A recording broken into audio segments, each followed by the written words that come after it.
Welcome to Health Law Talk, presented by Shahardy Sherman Williams. Health law broken down through expert discussion, real client issues, and real-life experiences.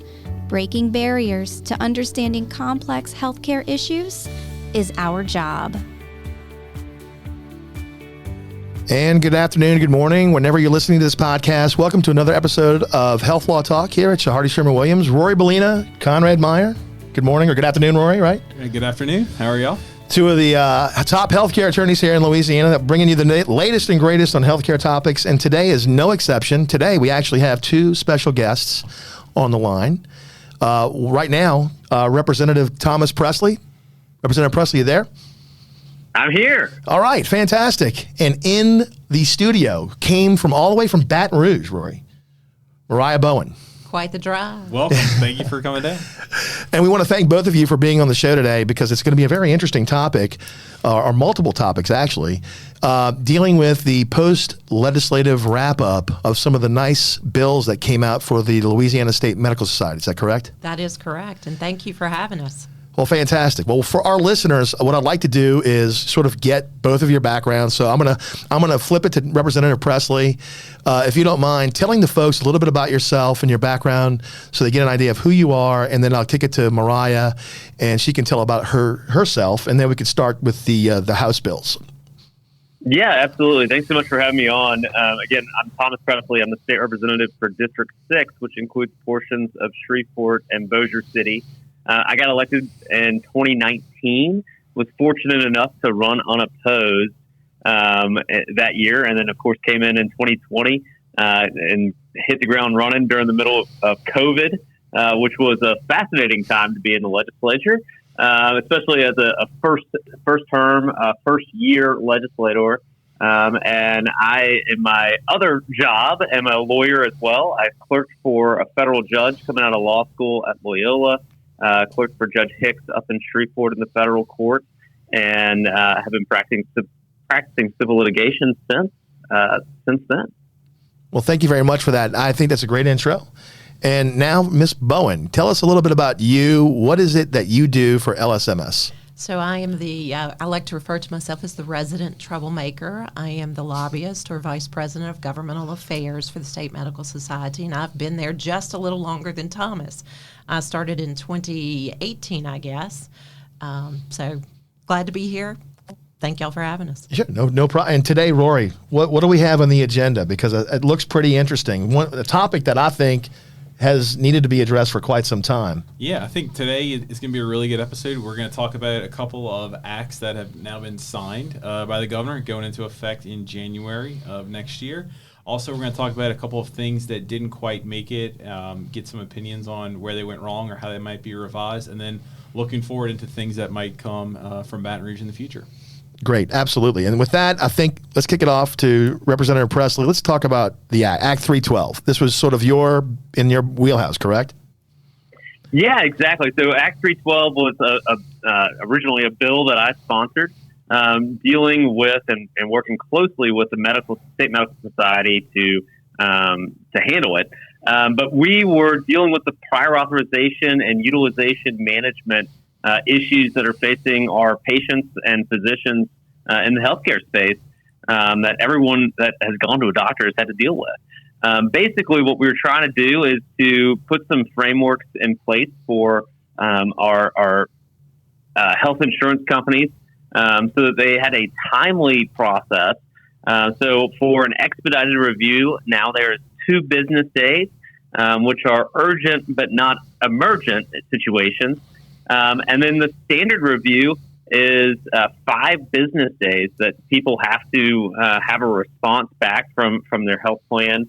And we're very excited about that. We also did some language that requires more of a true peer-to-peer review. So, if you have a cardiology issue, for example, you're going to actually have the cardiologist will be able to speak to someone in that field. Which is huge when you're talking utilization issues and prior authorization, that you actually have a true peer-to-peer. Because we all know that docs have an extensive, training that they go through and education they go through. And having that true peer-to-peer is going to be much more favorable for the patient. Yeah, Representative Presley, I thank you for that update. I want to go one step backwards for some of our listeners that might not be clear on how we got here to this peer-to-peer process. So I'm going to kick it over to Conrad. But Conrad, can you kind of give a quick background on what happens? And Representative Presley mentioned a peer-to-peer, a cardiologist talking to cardiologists, but how do we get there, and what's going on from a patient's perspective with this? So I think it's not just the patients, it's the physicians too. So because physicians, I mean, everybody wants to make sure they get paid. And the patients want to make sure that they don't have any exposure from payment as well. So in order to do that, everyone's gone through this. You've heard of this before. You want to get a surgery, you got to get pre-approval. Okay. And you go to your physician. They say, "Oh, we're going to do some sort of a stent in your heart." Cardiology. Yeah, cardiology. I'm going to get a stent in my heart. Okay, great. My commercial payer has to pre-approve that. We have a pre-auth process, right? And so what's happened in the past, at least from the experiences I've had, I mean, and maybe you could speak to yours, and Representative Presley, I'd love to hear what you've heard. But, you get pre-approved, and as a patient, you think, oh, everything's fine. I got pre-approved. I'm ready to go. You go get your check-in, your physician makes sure you're medically cleared, and you go do the procedure. And then suddenly, after the procedure, when the invoice gets paid or the claim gets submitted, there's a problem. All of a sudden it gets denied. And then now you're in this denial loop, this appeal process, and your physician's sort of in this purgatory land where they're not now getting paid in a timely manner, even if they're in network, or even worse, if they're out of network. So you're kind of stuck. So the pre-approval process or prior auth process from before the Act 312, that's what my experience from representing physicians was. They would get this prior auth, and somehow it would never hold up. They would get denied, they would never get paid, and suddenly the patient's now caught in the middle. Does that sound accurate? It does. And then to take it a step further, that's when you have to, typically it's your physician, or you contact your insurance yourself and you say, I want to appeal this, and they're going to say, okay, well, this is going to go to a peer review. Well, actually, that's on the front end before you get your prior authorization. What Conrad's really talking about is the guarantee of payment, which is on the back end after the service has been provided. Got it. Okay. That is an indication that you did receive the prior authorization, and that was included as well in Thomas's bill, so that is a component that is there. But the actual peer-to-peer review comes prior to the service. Okay. That is generally when a physician seeks prior authorization is denied. Okay. So now they have to go back and request a peer-to-peer before they can actually get the authorization to do the service. And what's been happening in the past when, we'll stick with our cardiology example, a cardiologist wants to get prior authorization for a patient to put in a stent. It's denied. They say, I want a peer-to-peer. What's happened in the past in your experience? So I think what Thomas and I will both tell you is that the stories that we heard throughout this process included everything from a cardiologist trying to teach medicine to a registered nurse or a pharmacist, or even to a psychiatrist. We're not just talking about that peer-to-peer. When you're dealing with a specialty, your psychiatrist doesn't necessarily know how the heart they don't have a clue. Correct. So the goal was to try and provide someone with the same level of expertise as the physician who has requested. And when we use this word peer, we say peer because it's also a medical provider, but is it really someone that's advocating for the patient, or are they more on the side of the insurance company? So your physician is on your side. Right. The peer that you are dealing with, which, by the way, could be a non-clinician. You could just get the secretary. It just depends on who is available and taking that information, or who has been given your case file to call you and do that follow-up with. So you never know who you might have gotten from. But are they, I guess, let me rephrase, are they more or less incentivized to approve They work for the insurance company. Okay. So you are now paying the insurance company to figure out how to deny you the services for which you have paid for. In your premium. And Representative Presley, does that sound accurate? Is that what you're hearing, boots on the ground as well? Yeah, that's exactly what we heard. I mean, that's really why one of the big reasons we brought the bill. We wanted to make sure that, when it's an appeal process, right? When someone is saying, their doctor is saying they need a certain procedure, you want to have somebody that actually knows why that procedure may or may not be necessary, right? And that's why we wanted a more true peer-to-peer, as opposed to having somebody that, isn't necessarily medically trained, or certainly not in that specialty. We heard lots of stories from physicians during White Coat Wednesday, when they came to the Capitol to speak about various issues that were facing their industry. This is one of the issues that was brought up. So that was really important, that they actually have, the opportunity to talk to someone else that has similar credentials as they do. So in our example with the cardiologist and the shunt, I mean, your cardiologist is advocating for you as the patient on why you need this procedure, and the person on the other end of that peer-to-peer might not be a cardiologist. And so this legislation is very important, because even if the person on the other end is working for the insurance company and trying not to allow these to go through, or whatever it may be, at least you're talking to someone in your specialty that you're speaking the same language and should understand the medical necessity and why you need this. That's exactly right. And so this, to kick it back, we're having the pre-auth process. This chart that I'm looking at here for 312, and that's about the expedited that you mentioned earlier, Representative Presley, standard, the concurrent, retrospective. This is all on the front end, correct? Nope, it's not. Or it's on the back end. And this is where we're talking about. Because help me understand that, because it is confusing. If you don't live this, you're looking at this like it's like hey, this is a bunch of word salad. And I think that's what happens to most of the patients as well. Because even though I'm a healthcare lawyer, I'm looking at it like, man, this is kind of word salad. So can walk us through this. All right. So let me do that. So you have emergency issues where you go to the emergency room. That does not require prior authorization in any way, shape, or form. The issues that are urgent but not emergent, meaning that they're time-sensitive issues, those now require 2 business days for the insurance company to say yay or nay, or we need more information. The standard is that you need 5 days. That's, again, prior to any of the issues coming up. So an example would be, a knee surgery, right?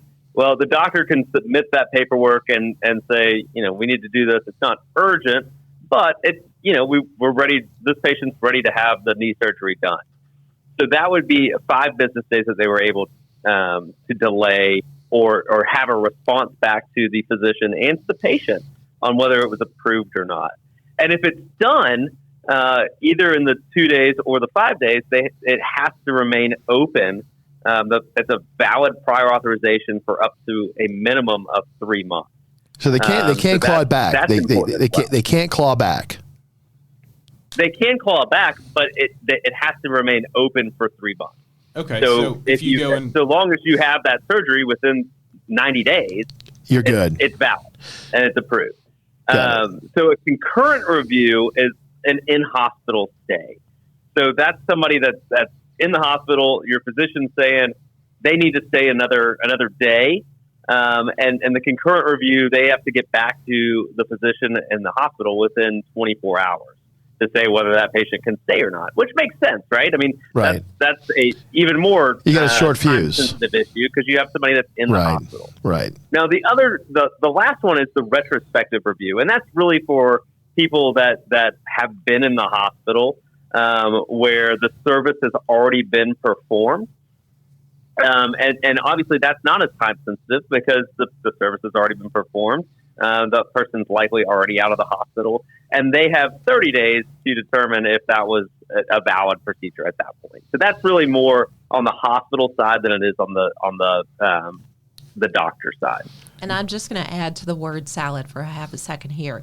The term utilization review, the utilization management review, right? Prior authorization is a part of the UR. Yes. Got it. So when we're talking about the concurrent review and the retrospective review, those are actually utilization management, not prior authorization. Gotcha. And so once we kick it off though, and once to all the examples that everyone's been talking about here to give their background, once it's done, like say the knee or the cardiac one that we done, once the insurer comes back with its decision, let's just say they want to move forward. So we've got a pre-auth now. All right. How does that segue into guarantee of payment? Like on the actual 312, I see some things that talk about you can't deny it if it's approved, and it's open for certain times, and you can't, must have some sort of process for adverse determinations. What happens now on the back end that you've got the pre-auth and you've done it within the time parameters on the front end? Well, how does that work? Representative Presley, I mean, can you shed some light on that? Yeah, so it requires that if you have the pre-authorization, that the payment be provided. So long as there wasn't some sort of fraud in that process of getting the prior authorization. So that will, again, it will remain open for up to 90 days. So long as you have that procedure within the 90-day period, then it can't be denied in that time period. Gotcha. And this anyway, in network and out of network, guys? Is this in network and out of network, or just only in network? It's both. It's both. Okay. Wow. Okay. Mariah, what kind of, before we switch over to the next topic, what kind of backlash or issues did you face when you brought this before in Baton Rouge? I presume the insurance companies were the ones that didn't like. I was waiting for that. Yes. So, and Representative Presley, I'd love to hear too. What were what were the backdoor talks, if you can say that? I mean, what you can say. We met 5 times during this process with the insurance companies. Okay. And there certainly was some back and forth. And those were, meetings that were full of lots of people. I mean, they were one of the bigger behind the scenes meetings that I've had, to be perfectly honest with you. I think there were somewhere between 12 and 15 lobbyists and officials from different health plans that came. Doesn't surprise me. And tried to, they were pretty adamantly opposed to any type of change. They wanted to use their national standards. The problem with their national standards is that other states are doing exactly what language we put forth and the time periods that we put forth. So I think that was really important that we highlight that to the other members of the legislature, both on the House and Senate side. And really it was well received that, patients and physicians need to be treated in the same way in Louisiana as they are in many other states that are already utilizing similar utilization management standards. So we're as usual, we seem to be the last one on the block, right, to come to the table. Very nearly. I mean, like the last one. And so let me ask you this, both of you, because I know both of you probably did some hand wrangling, right, to get this done. And that's a nice way of putting it.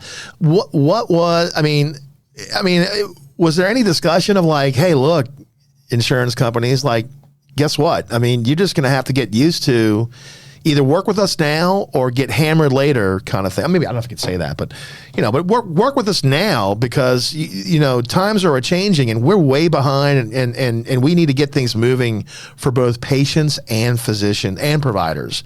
Was that kind of the message, or what was the message? How did you get this done?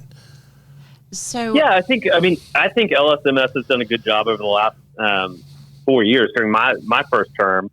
Is that we're trying to do as much as we possibly can on that front. We have been behind, but you had the gold card standard that was done last year. This bill was actually initially filed in 2020 by Senator Katrina Jackson, or a very similar bill to this one. And unfortunately, COVID, delayed its enactment. But Senator Jackson was very helpful in the process of getting it through as well. And I think, one of the things that we really are on the front of the pack on is the transparency side. And we continue to do more to make sure that we're making sure that insurance health plans and insurance companies are being held to a standard. And I think you're going to continue to see more and more work on that. But it's an ever-changing issue. And I saw that. So from the transparency standpoint, the new, now it's law. It's law. You're not a bill anymore. So let's talk about it. So now the current law is that they have to put on their website, right, this sort of some information regarding this. Is that right? I mean, they have to be, sort of like with the No Surprise Act, right, Rory? The transparency there. But now from here, the insurers, now the payors have to now put on their website information regarding this prior auth. Is that right? That's correct. How does that work? So, and there's two pieces of it, right? They have to provide the information both to patients and to their physicians and other providers.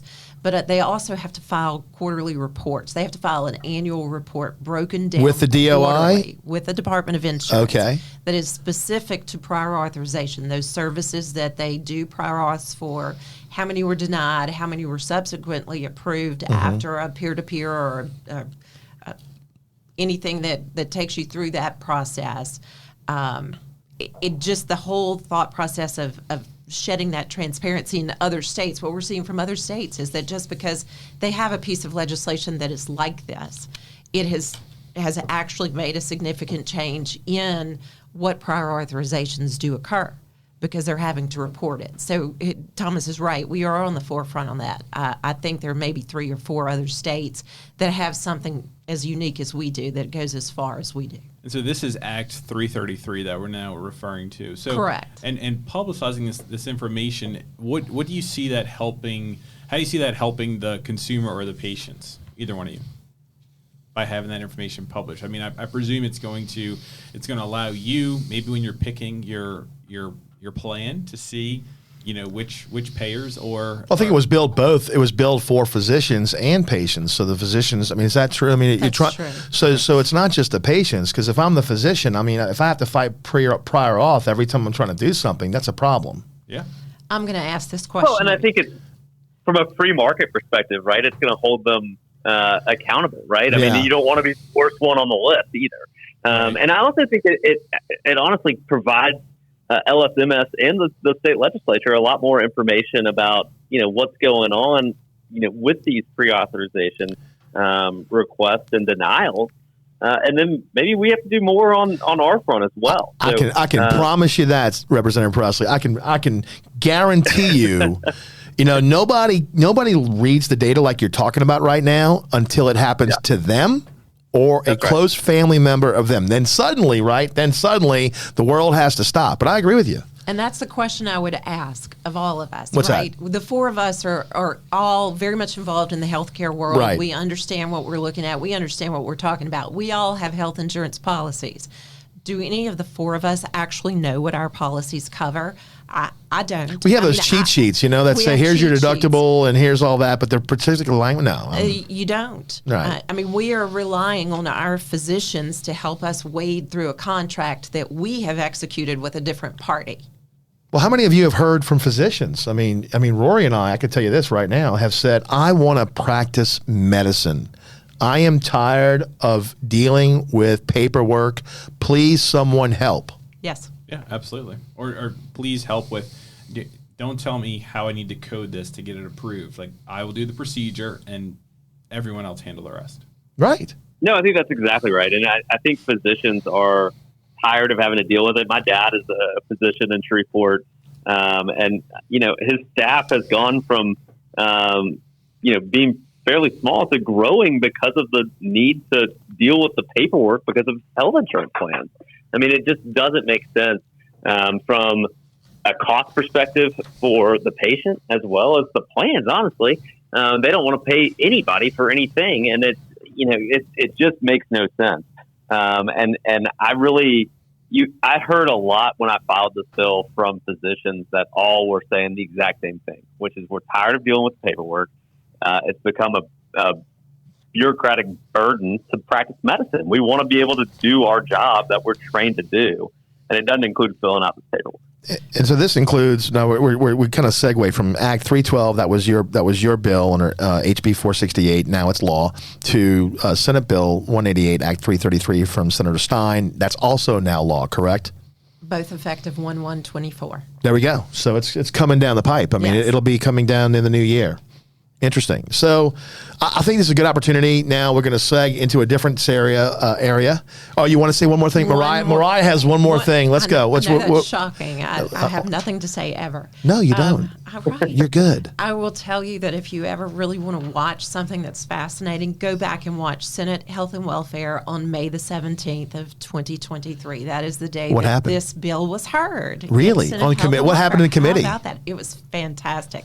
I'm not going to tell you what happened. See, I want to read. You have to go watch it. I want want the end of the story, right? Let's just say Thomas really hit it out the ballpark. So you pulled a Tommy White, right, Thomas? Is that right? You pulled a Tommy White in Omaha. Nice little LSU Tommy reference. Take. That's my reference to the LSU right. national champs, right? Well, good. Well, then I will have to watch You that. will have to watch that. May I will have to watch 17th. that.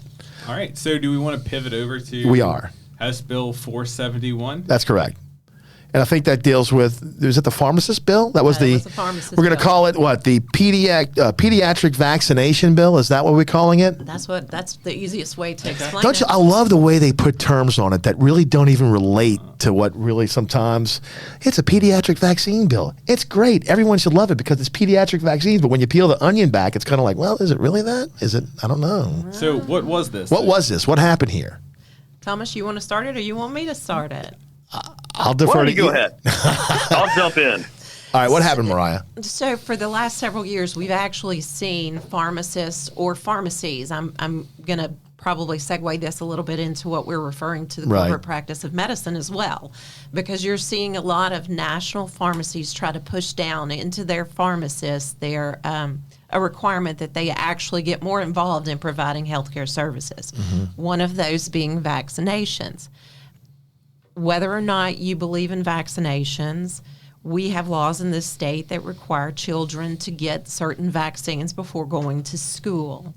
A lot of our physicians use that opportunity to actually lay eyes, lay hands on a kid, check them for anything from scoliosis to autism to whatever they may be screening for that is age appropriate at the time.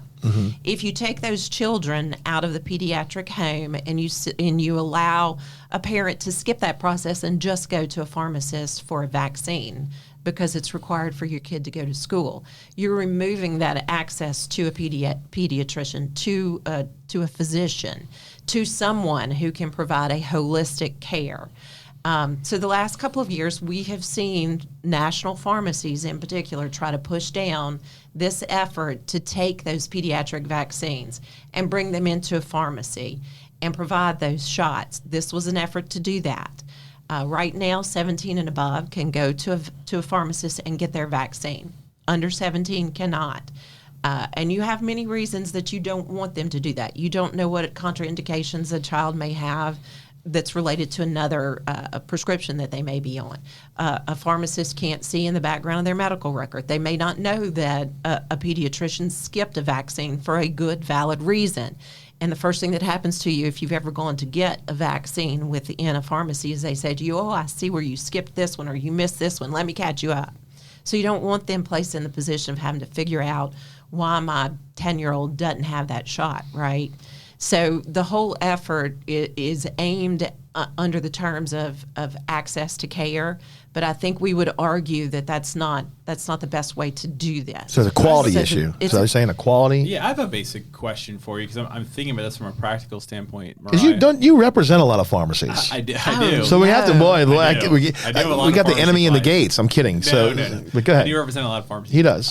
I have a question though: is where does the script come for this shot? These we're mainly talking school-wide immunizations, correct? Like MMR, meningitis, the ones that I have 3 young kids, and so I'm Hep A, Hep B. Is that what we're referring to? There's no script for There these? would not be a prescription underneath this legislation. So this right now, if you want to use a pharmacist to get a vaccine for your child, your physician can give you. Okay, that's what I wanted to ask. So right now, as things stand, which this did not make it all the way, but as things stand, if my child needs a school vaccine, they have to get a prescription for one from a NPPA physician, whoever is authorized to do it. That's correct. Okay, but they could take that script or hear what the proponents of House Bill 471 wanted was the ability to get that paper or e-script Just and go skip into a big box pharmacy, go into the little room on the side and get the shot there. That's correct. You would skip the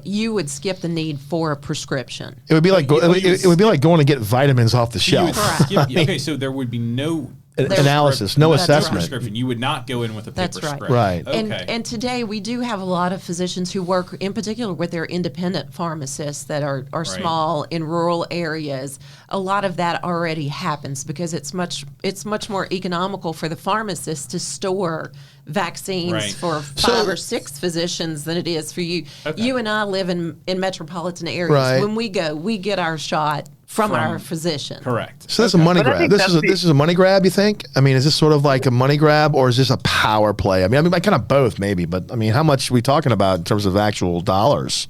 I mean, I don't know. Well, But with the PBM, I don't think know. It's a little bit of both. I'll jump in here. I mean, I think one of the big things is you're not talking. This was not being pushed by our independent pharmacies, right? This was being pushed by the big box pharmacies that Right. we're all aware of, that are on every corner of Sure. the state.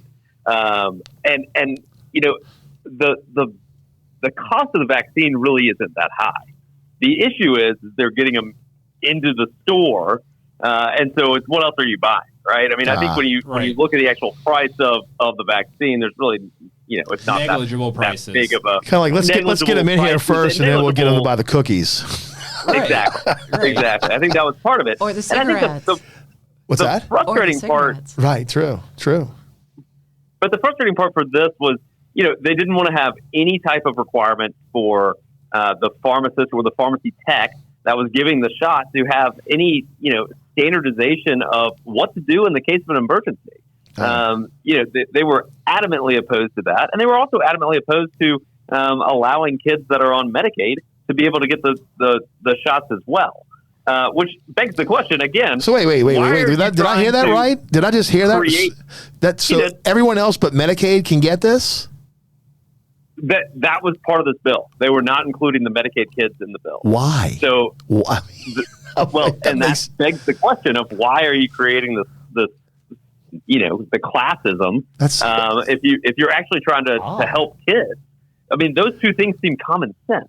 They were adamantly opposed to it when it came back to the way the legislature works. Right? Of course, this was a House bill. It was brought by my friend Barbara Freiberg, and Barbara brought the bill to committee. Then it comes to the House floor. It passed the House floor originally, went to the Senate committee, and then went to the Senate floor, passed there. During that process of being on the Senate side, some amendments were put onto the bill, and it had to go back to the House for what's known as concurrence. And that means that we agree or we disagree with the amendments that were put on the bill. Well, Ms. Barbara decided to reject the amendments, which is common practice, and then it goes into a conference report. That conference report it means that there's 3 people from the House and 3 people from the Senate that get together and review the changes that are agreed to between them to try to come to a resolution. When it came back on concurrence on the House side out of the conference report or conference committee, that's where the real fight was. And it was the last day of session. And Representative Michael Eccles from Monroe and I kind of tag team were able to keep it from getting passed the first time. She then tried to do it again, and it came back a second time. And that's where it really got interesting because the big pharmacies had employed, I don't know, a dozen lobbyists. And they all put different, what's known as floor notes, which means that the lobbyists can put a note on every member of the legislature or on the House side, every member of the House desk. And it said, you know, that when it came back on the second time, it said at the top from one of the big lobbying firms in the state, all issues have been resolved, which was just a flat out lie.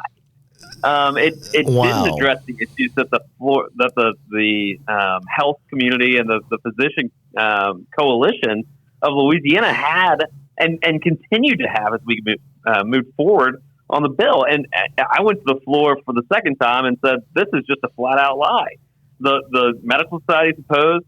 The Louisiana Academy of Family Physicians remains opposed. The American Academy of Pediatrics remained opposed. So, like a court case, wouldn't they have lost all credibility at that point? I mean, absolutely. Right. So then it just dies.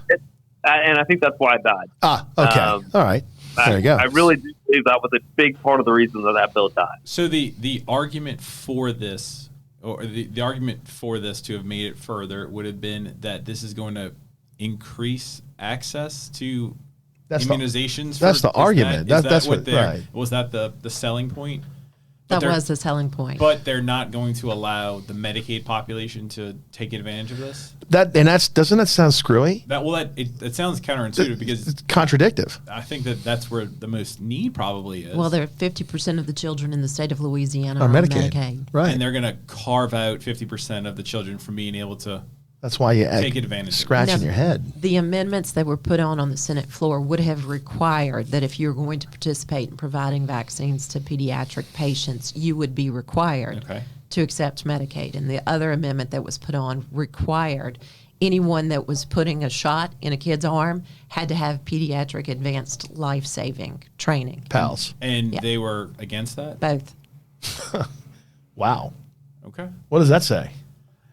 I can't speak for them, but it's you're kind of looking at it on its face. You're like, really? What's the real goal here? What's going on? Like, wow. Is it to increase access, or is it like someone mentioned before of getting them in the door to? No, I think Thomas is right. I think he's right on that point. And that's another question. So this died, right? Yes. Rightfully in a very artful way, right? Thomas was so good that That day. sounds like a good. You died on the hill, literally. Where?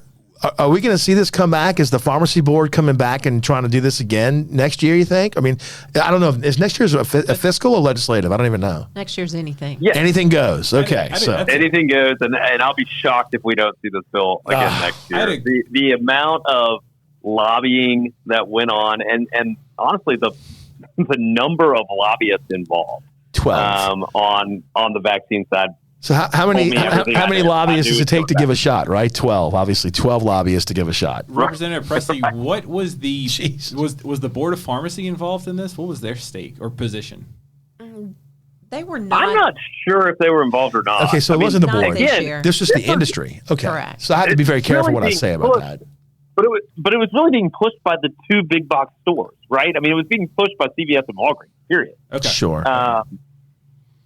Yeah, I'm just curious. I mean, I do a lot of mention that I represent a lot of pharmacies. Neither of the two that you just mentioned, no surprise. There's a disclaimer right there, huh, Rory? I don't think they're gonna choose me. But anyway, what I'm thinking of is though I've got a really good relationship with the Board of Pharmacy, and I work with them. So we both. Yeah, I know who they are. They're great to work with.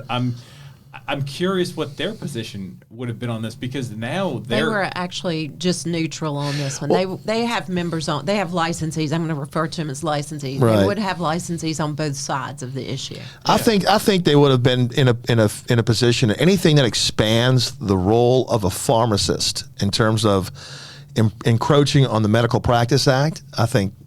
Y'all are getting attacked from all sides here. We are getting attacked from all sides. And then on the nursing board, the pharmacy board, the psychology board, the social work board, everybody wants in. Yeah. And on the flip side of this, I could see the LSBME having issues with this because now you're. Well, I know they would. Yeah. I mean, I could tell you right now they would. I want to see, the director on the Hill there. I'm sure he's going to have an interesting say on that. I would think that the LSBME would have a big issue with this. Good. The other thing, though, is, the board itself cannot take a position.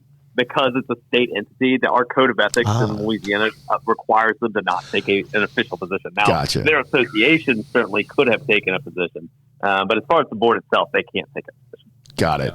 They can only do something after the fact in terms of interpretation of a rule. Is that correct? They make the rules generally. The legislature directs them to promulgate rules related to that issue. And something that's already been made, does it have to go through the same legislative process and then the legislator votes to change a rule in place and then the board would have input, or does the board literally at the mercy of the committee or legislature? I mean, I don't know the answer to that. So, certainly the way I think the question I think you're asking is, who approves their rules? Yeah, who approves? Like, in other words, how does it get? And if I'm an agency, right, and I have oversight of a professional organization of people that provide services, do I have to sit there? I mean, am I like, okay, the legislature tells me, okay, Conrad, you have to make X amount of rules, and so okay, I'll go write the rules, or do I say, okay, here's what I think the rules should be, and let me give them to you? I mean, how does it? So the way that works is that the legislation that we draft can tell them specifically, we want you to issue rules on this issue. I see. Okay. But the statute, the law, right, overrules the rules that are created by that organization or that agency. Gotcha. And the Administrative Procedures Act actually lays out how rules are made. We're going back to bar school with the bar exam, right, Rory? You have you have the notice given, the public input, all that kind of good stuff, and then ultimately the legislative committee that has oversight over that particular licensing board or discipline board has the ability to review those rules if they want to. Okay. So speaking of rules and oversight, let's segue into our last real hard topic here, corporate practice of medicine, because all of the things we're talking about, right? Big box pharmacies, right? Directing vaccinations, health insurance pre-auths about, because what physician wants to work for free? I love physicians, but we all want to get paid. And God forbid your members don't want to get stuck with a bill because of a pre-auth gone bad, right? So who's actually running the show here, and really in terms of Louisiana, corporate practice of medicine? In other words, we don't have, this is not, and Rory, correct me if I'm wrong from our standpoint, because I've been doing this 24 years, and there's no corporate practice prohibition in the state. So there's no state statute, no regulation that prohibits a corporation from owning or employing medical providers in the state. Correct. And the only thing, right, because we learned this years and years ago, right, was an advisory opinion issued by the Board of Medical Examiners regarding corporate practice, right? 40-year-old definition that, gosh, I don't know, is it still even viable? Sure. What are some of the issues, Mariah, that you're seeing here, and because now from what we talked about earlier, maybe it's time to actually define it in the statute. Maybe it's time to make a reg on this. What are you seeing from the LSMS point of view? And then Thomas, or Representative Presley, sorry, I'd like to kick that to you. So Mariah, to you first. What are you seeing with this in terms of all the things we talked about today? How does this work? So, first off, not being an attorney or a physician, I'm just going to share with you what I hear from my physicians, which is that I am being told how to practice medicine, and that is not right. I'm the one who has to write the prescription or decide what that treatment plan looks like. I should not have to pull back or say, I can't give you that medication because your PBM doesn't cover it. If I know that medication is the one that you should be on, maybe you have done the Fail First protocol and you've already been there, done that, and that medication is working for you. Why should you have to step back every year and start over again? All of that, it falls under what the normal layperson thinks of when you're talking about the corporate practice of medicine. I don't think we have any set definition. I don't think anybody views that as the same definition. It's a little bit different to everyone, which in and of itself should share that there's a problem, right? Because nobody knows what they're actually addressing. So I think our challenge is going to be to figure out what is the corporate practice of medicine, and does that take you a step back? What is the practice of medicine? Who can do what? Is it because you are diagnosing? Is that what makes you be someone who is practicing medicine? Is it because you develop a treatment plan? What is that role that then is being taken away from your knowledge, your years of experience in how you're treating patients? And should you have to bow down to those entities that don't have a medical license? So I think that's going to be the next frontier that we have to look at. And I think it's going to be a very broad topic. I think it's going to be lots of debate. I think it's going to be a lot of teeth grinding over who's right on what definition you should adhere to. Yeah, and I'm just thinking of all the layers about this, because when I hear someone ask about Louisiana or a physician from out of state asking about Louisiana being a CPOM state, right, obviously the answer is that it's allowed here, and we use the term corporate. It can be in any sort of legal entity can employ you, but I think of it as so much more than that. I think of it as the new resident who is going to a big hospital or a new system, and has trained under one device and is now being told he has to use a different device, or he can only order these certain type of implants, or the example you gave with the prescriptions. I mean, it touches so many areas that Well, it's not just system though. I mean, you're talking about payer decisions on pre-auths, right? Right. You're talking about system in terms of streamlining efficiencies of process, because they do that. Sure. We talked about this. I mean, when I was an administrator, right? I mean, we had the surgical suite I can't tell you how many surgical sets of instruments, because everybody wanted their own set, wanted their own set. And that's just not economically feasible. So I mean, this could touch a lot of areas. Yeah, I mean, Representative Presley, I applaud you if Yes. you could come up with a deposition and rein this in on what is the corporate practice of medicine, because it just touches everything. It does. It does. No, you're spot on. It absolutely touches everything. But I think the bottom line is, we've got to trust our physicians to do us right. They are trained. They're educated in a way that no other, MBA that's running a hospital is trained, right? I mean, I just don't believe that corporate entities should be allowed to exercise professional medical judgment on behalf of their physicians.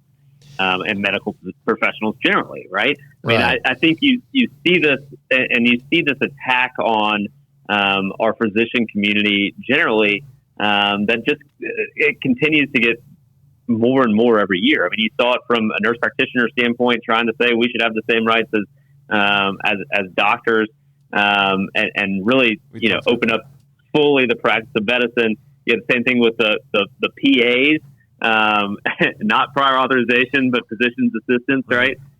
Or trying to just be PA. We've done episodes on both of those topics. We have. I mean, that's not German. I mean, we've done this before with mid-levels on APPs. So, I mean, that was a major discussion about in terms of autonomy. But the struggle that I'm having, and I'm not advocating for the hospitals, but if we define what is the practice of medicine how you touch and interact with the patient, or does it extend to, well, I'm Dr. Rory and I want this brand of laser, and if you don't buy it for me, hospital, you're practicing medicine and saying that I can't have the laser that I need, no matter how much it costs. Where do we draw the line there? That's a good. Well, you know what? Let me ask you this, because now you and I are going to get crossfire. So let me say this. I don't know if it's a laser more than that, because I'm sure, we can look at the functionality of a certain laser and say, does one laser accomplish what the other one does? Do we just like the fact that maybe it's a green one versus a red one? I don't know. I'm not a laser guy, right? Same class of lasers, same whatever. I don't know. But more of, how about on the pre-auth side? Okay, think about that, right? Beforehand, before this law came into effect, right? If I'm Dr. Dr. Conrad, right? And I'm asking for approval to take my patient for a procedure, and I got some, I don't know, I guess I'm gonna try to use a nice word for it, right? Some representative of a payor on the other line, and I don't know who they are. And I don't know if they're reading from some screen with some preloaded answer, right? Like, you don't know if they're a human anymore. I don't even know. It could be Chat GPT for all I know. That's saying, 4 hours later, and it says deny. Like, what does that mean? I mean, and suddenly I'm like, well, wait a minute. Wait, what do you mean I'm denied? I have to do this for my patient. And now you're stuck. And you're like, oh, wait a minute. So who's making the medical call here? Where's the medical autonomy? That's the big question. Well, and I think that's the important thing in one of the important parts of the utilization management standard, bringing it back full circle on the bill that we did, right? I think that's why you need that truer peer-to-peer review, where you do know that it's somebody that has the same experience that you do. Yeah. And you can explain to them the necessity of whatever the need is.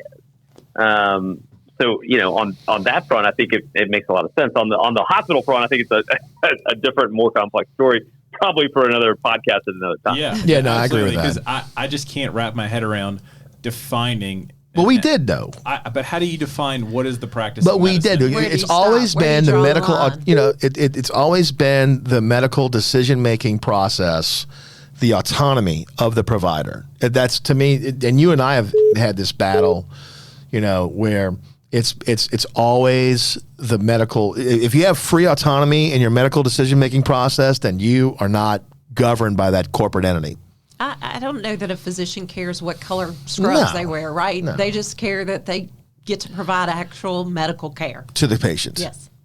Well, I'm interested to see. I mean, and y'all think that's going to be flushed out in the next session?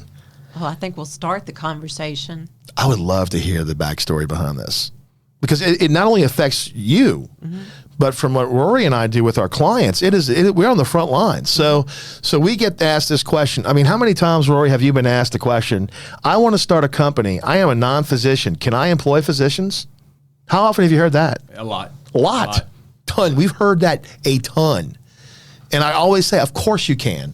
And then I've had even the broader question. I know you've had this, and this is food for thought, Mariah, and even Representative Presley. I'm a mid-level. I'm an NP. I'm a PA, and I'm going to start a company, and I want to employ physicians. Can I do that? We just had that come up. We just had that. And that's come up numerous times, and the answer is, well, yeah, you can. But how you structure that agreement is very, very, very, very serious. You can't control everything. That's the problem. Yep. So as it stands right now, so if we get this on the books, in other words, if we finally, after how many decades, finally have a state regulation or some statute that defines what CPOM means, I want to be a part of it. I want to hear about that. That's for sure. That's going to affect everybody. Indeed, it will. How long it will take us to get through this process? Well, that's a whole nother story. And you know what? That's a whole nother podcast. So, any final thoughts, Representative Presley? I want to thank you for coming on, but I wanted to give you the last minute. Any final thoughts on 312, 333, and some of the things we talked about going forward? Yeah, no, I just want to say I appreciate the opportunity to be on. I think that we had a really good session for the physician community as well as our patient community in Louisiana. These bills are going to be effective beginning January 1st, 2024. So we're excited to see, what the results of those are going to be.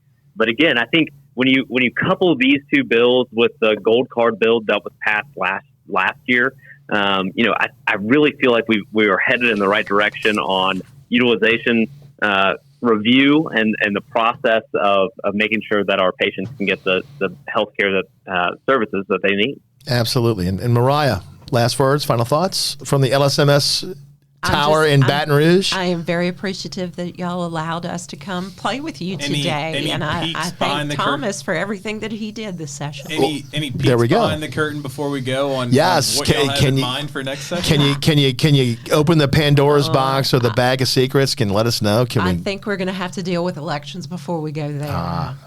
Okay. That's it. I'm focused on the fall. Policy matters, and elections really do matter. So I encourage everybody to go vote on October the 14th for your state house, your state senators, as well as all of our statewide elected officials. Well, that's great. Well, look, we want to thank you very much, both of you, Mariah, Representative Presley. Thank you very much for coming on the show today. And for all the listeners out there, hopefully you had a great time listening to this very, very informative episode. For all you listeners out there, if you have any questions, any comments, please drop us a line. Rory, Bellina, Conrad, Meyer here at Hardy Sherman. And thank you for another episode of Health Law Talk. See you next time. Enjoy. Thanks for listening to this episode of Health Law Talk, presented by Hardy Sherman Williams.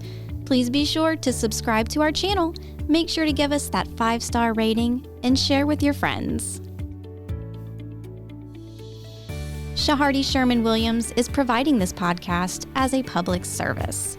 This podcast is for educational purposes only.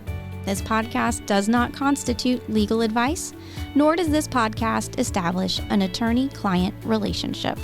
Reference